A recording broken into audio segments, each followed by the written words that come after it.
Welcome to the Equestrian Edge, where women of the West shine and saddle smart fitness reigns.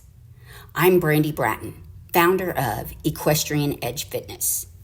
Join me as I spotlight trailblazing cowgirls sharing their triumphs and challenges in the equestrian world.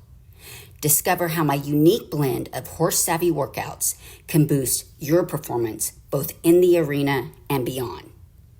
Each episode will highlight different aspects of the Western lifestyle, emphasizing the strength and determination of cowgirls everywhere. So saddle up for inspiration, empowerment, and the cutting edge of equestrian excellence. Get the edge. Today, we have a truly remarkable guest, a trailblazing cowgirl, dedicated ranch wife, and loving mother. Growing up as that spirited horse kid, she transformed her childhood passion into a vibrant lifestyle steeped in the Western tradition. As a devoted ranch wife who manages the unpredictable daily routines of the lifestyle, she truly exemplifies commitment and strength. But that's not all. She is also the visionary founder of Bridles and Bibles. This inspiring nonprofit offers clinics that beautifully blend horsemanship skills with moments of worship. Join us as we explore her journey, understand her impact on the community, and discuss how she empowers others to embrace their own Western dreams. So what I really want to hear about is when you were a kid, this crazy horse girl that you were. Describe that to me. It's interesting because I actually didn't really get to be around horses very much as a child. I didn't really start riding until I was in college. My grandmother had Arabians that she bred and raised, and so I'd get to ride with her when we'd come and visit and stuff. But I think that was what really fueled the crazy horse girl piece, was because it was a privilege to be around them. And at the time, every birthday wish and every candle, please God, let me have a pony. I want a pony. And now I do it every day and I love it. I enjoy it. And there's never a time where I get tired of it because I was so desperate for it for so long. That's awesome. Yeah, it became a part of your livelihood and your everyday life now. And so tell me a little bit about that. I mean, you're on a ranch and you're living the ranch life, doing the branding and the calving, and you said changing diapers as well. Yes. Yeah, I have a little daughter. She's a year and a half old right now. She's a handful and she loves horses just like I do. She gets on and rides with her dad, and we live out in Westfall and work for the Romans ranches, and it's amazing. I love it. I worked at a feedlot for several years before I got married, and I really enjoyed that. I loved being horseback every single day, but you're inside a fence, and out on the ranch, it's just beautiful rocks and sagebrush for days. Wide open, right? Yeah. So tell me a little bit about the ranch life and the challenges that you face. I think you said something to me about balance and getting to town too. It's about an hour drive to get to town, but the balance is definitely a little bit difficult, especially like living out here, because if it's Sunday morning and you want to go to church and you got cows that are sick or a horse that's injured, you're not going to church that day. And that was part of what fueled Bridles and Bibles, was to give an opportunity for people to come out and ride their horse and do this stuff. And it's not a replacement for church. Church has a whole different meaning and a whole different reason of going, but it's a way of doing it even in the chances that you don't get to go to church. I want to expand a little bit on that. You gave me goosebumps when you referred to it as, a place of worship as well. Yeah. And I think so much of that comes from just being with nature. Yeah. And our Creator is all around us when we're with nature. So I have so many friends, I have so many cowboys, and they don't go to church. They had bad experiences with church or something, but they believe in God. Right. They have a relationship with the Lord. And like a buddy of mine, his name's Roy, he says, He doesn't ever go to church, but he's like, my worship is getting on my horse every single day and going out and working those cows. And I think that's beautiful, because I think we think of worship so much as like sitting in church and singing a song, and it doesn't have to be that way. It's everything that you do, and when it's everything that you do, it's when you get closer to Jesus. And being able to witness a message that can come to you when you're out there on the land, or just outside, even through gardening or something like that. We're taking our time and we're allowing ourselves just to be grounded. And a lot of times when we slow down like that, there's little messages that comes through like a sermon. Yes. Yeah. Absolutely. That's why I love horses. That was when I really understood my relationship with the Lord, was when I started going to college and learning how to train, because then it gave me perspective. It was almost like it was my ability to step into God's shoes.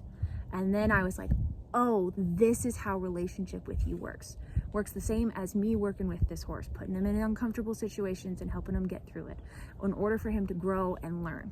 And it made those uncomfortable situations when, you know, you're wanting to get married and you're breaking up with your boyfriend, or you're fighting with your daughter who's real stubborn, it makes it so much easier to go, okay, I know why I'm going through this situation, and having that understanding. For me, my patience is terrible, but I understood patience when I figured out if I get an understanding of it, then being patient comes so much easier. I love that. So would you say that your best way of being able to balance is through your faith? Yes, 110%. Everything that I do because of the faith that I have in God. That's beautiful. Thank you. Yeah. And I can see how it empowers you and gives you strength to push forward, for sure. Now, you said a moment ago about working at a feedlot. Yes. Talk to me a little bit about that, and what benefits came about for you, and what that was like to be a woman in that environment. Oh, it was rough, but it was also really, really good. I learned a lot, and a lot of things that I didn't expect that I would learn. After I got done with college and learned how to train horses, I got a job at Beef Northwest, and I worked there for about 3 years. I was the only girl, other than like the girls who were in the office, who worked there. I was with all guys 24/7. Yeah. And there was a lot that I learned about like the physical difference between men and women, because I can never lift anything as heavy as a man can. I can never do or work as hard as my husband can. But I learned a lot on my horsemanship skills, and I think that sometimes women can even end up being better trainers because you have to work with the mind of the horse. There's no muscle in a horse around when you're 140 pounds.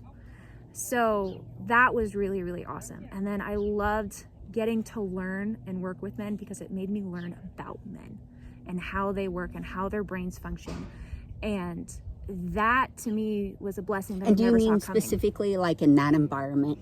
In any environment. Yeah. Like, I feel like I understand my husband 10 times better now being married than if I didn't learn the things I learned about working with men. Like, they're a little bit more dramatic than women, regardless if they want to admit it or not. But it was really cool because, you know, guys tease you all the time. Like, you work on a cow ranch or something like that and you're out with all guys, they're going to tease you, but they're not teasing you because they're trying to be mean. They're teasing you because they like you and they appreciate you. That means they respect you. Mm-hmm. And they're not going to tease you if they don't feel that way about you. Yeah. Be worried if they're not, right? Right, exactly. If you're out working with somebody and they're not teasing you and they're a guy, they probably don't like you that much. The only one who's not allowed to tease me is my husband. But it was really good. It was an awesome learning experience. I obviously learned a lot about horsemanship. I worked with one guy, his name was Nate McBride, and he taught me tons. He was super nice, and he treated me like a little sister. And he just took me under his wing and just educated me all the time. What was one of the things you remember most about him teaching you? You know, surprisingly, it actually wasn't about horses. No. Yeah, I used to have really, really bad anxiety. I had panic attacks. And there was one day we were out doing something, and I was on this horse that was just lazy and didn't want to do it. And we were in this situation where we were trying to doctor this calf and get it roped, and we were getting into sticky situations that it just kept getting worse and worse and worse, right? And I started getting really stressed out, and I had a panic attack. But I didn't, even at that time, really understand what a panic attack was or why it was happening or what was going on. And the next day, Nate came up to me and he tells me, he's like, you know, why, I know you're really stressed out. I know something happened to you to get you to be stressed out. And I was like, it freaked me out. I was like, oh my gosh, how could you know this about me? And it was just because he was extremely observant. And that was something that I think I learned the most from him, was how observant he was about body language on not just horses, but people and energy. And that for me, I was like, oh, this is something, and I loved that about him. I hated it at the time, but now I really appreciate it. And I go back on that and I try and implement that in my life, and not just my training and, reading the horse's body language, but with people too, and understanding them and being able to relate to them. Okay, y'all, I'm excited to talk to you about Excel supplements, specifically their camelina oil. It's not just another supplement. It's the result of over 20 years of innovation and dedication to unlocking the full potential of the camelina sativa plant. By harnessing every part of the plant from seed to husk, Excel has developed a formula that stands apart from others on the market. Get the edge. Get Excel supplements and use my code Brandy10 and save on every order. Okay, so we're back, and first off, I want to give Jessica an apology for yesterday. We had some technical issues with filming, and so we had to bring things to a stop, but now we're ready for part 2. Yep. And we were just about to get into the discussion of your nonprofit. Yes. Bridles and Bibles. Yes. So what I want you to do is talk a little bit about that, how that came about, what that means to you, but also as well as what yesterday's event was about. So Bridles and Bibles was something that came to mind to me when I was at a cowboy church. We were at the High Desert Station, and anybody who's ever been there, they've got this big, beautiful indoor arena, and then they've got this little extra section piece that kind of has some windows into that arena, and they would have this cowboy church in that section. And I loved it because it was super cool, but I'd sit there and I'd find myself getting distracted watching through the window, watching the horses ride and stuff, and it got me thinking, I'm like, man, it would be so cool to go to church on horseback. And so for me, that kind of was where it started, because I'm very ADHD, I'm dyslexic, and I don't sit still well. But when I was in college and I was going to classes with Wade, we'd go to classes and you were horseback all day, every day. And then all of a sudden I was really good at school. And so for me, that was something that I wanted to incorporate. I wanted to do that. I felt like that would be something that was like, it was good because like most of the cowboys I know, they're ADHD. They don't really sit still well either. And, then you get to sit on your horse and feel closer to God that way. And so for 2 years, I prayed on it. And I was like, God, can we start this? And he kept telling me, he was like, no, not yet. You don't know enough yet. And I'd study and I'd think about things and I'd put stuff together. And I'd be like, okay, are we ready? You're like, no, not yet. Then I got pregnant and I got married and I was 7 months pregnant. Spring comes around. He goes, we're going to start it now. I'm like, oh, Of course. okay, of course, right. Exactly. So we started doing Bridles and Bibles. We'd meet at a friend's place that is over in Emmett. And it was good, but it was just little meetings, a couple people would show up, 10, whatever, 15, and we just ride together. And, when I first started, I was still pregnant, and I had the baby, and after I had the baby, I started riding with everybody and stuff. It was really fun. And then this next year rolled around, and I had some people who were like, yeah, we want to be a part of this. Like my friend Darby, she's a really good friend of mine, my friend McKaylee. They're both like, yeah, like we want to help you with this. We want to do this with you. I got a social media manager, and all of a sudden it just started blowing up. And we had to get, bigger arena to ride in. And at the end of the year, we did a horse show fundraiser, which turned out really, really well.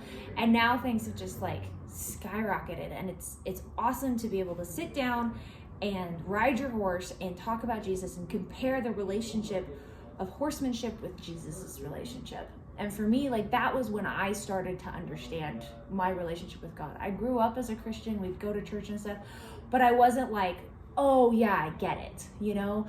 A lot of times in Christianity, they call it like a lukewarm Christian. Mm-hmm. And it wasn't that I was a lukewarm Christian. It was just that I didn't have the full understanding. I'd go through something difficult and be like, man, God, why is this happening? You get in your car, you cry, you yell at God, maybe cuss at him a little bit. And you're frustrated, right? Jessica continued as she shared her belief that the program Bridles and Bibles serves as a valuable resource for helping individuals slow down in their busy lives.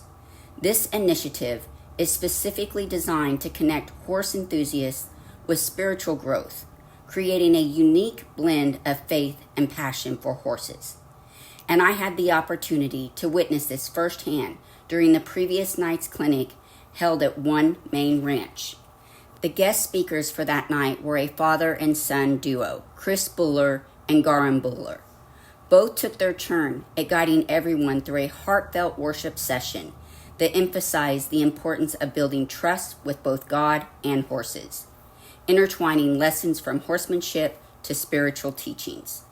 Overall, this program not only enhances skills related to horse management, but also deepens one's spiritual journey, making it a truly meaningful experience for all involved. Jessica's vision has created a space where equine enthusiasts can thrive both on horseback and in their personal faith walk.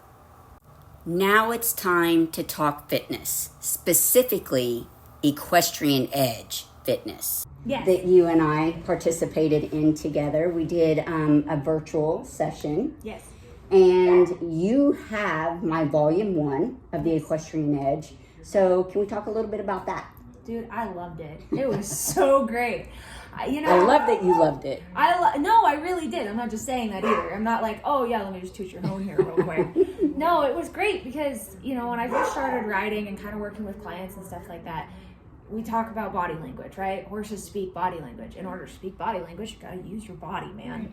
And so I wish that it was something that I'd had a couple years ago when I was to give to clients and stuff, because they'd ask me like, oh, what workouts do I do? What should I do to help this?